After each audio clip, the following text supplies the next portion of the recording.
kawan-kawan dapat dengar ulasan pasal kenapa Iran menjadikan 18 syarikat ini sebagai sasaran.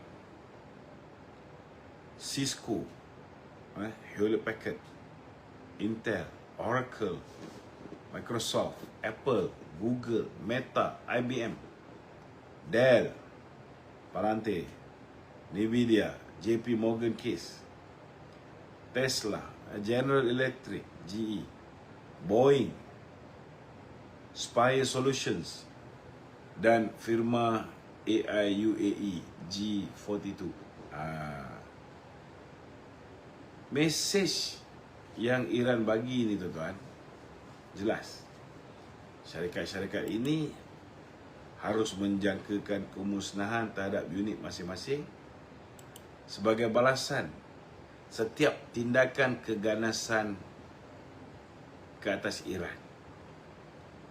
Dia bagi tarikh sampai 1 April tapi tak diteruskan. Tetapi senarai ini dah dikeluarkan tuan-tuan. Dan Amerika juga telah mengarahkan supaya pekerja-pekerja syarikat ini meninggalkan tempat kerja mereka dengan segera. Orang awam dalam radius 1 km dari fasiliti syarikat-syarikat ini diminta berpindah segera. Ini bukan ancaman terhadap tentera tuan-tuan, tetapi ini adalah ancaman ekonomi.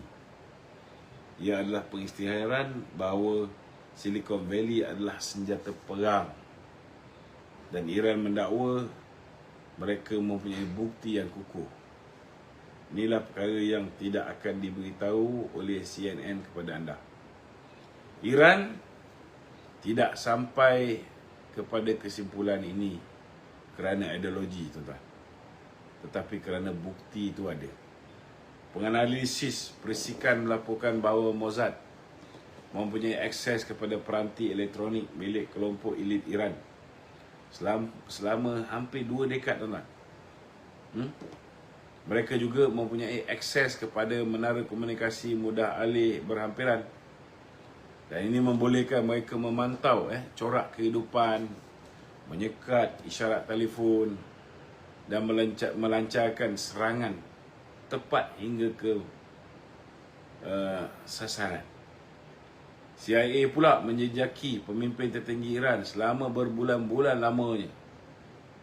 Mereka menggunakan drone M9 Reaper milik Amerika yang berlega di Tehran, di Shiraz. Kemudian kita lihat siri pembunuhan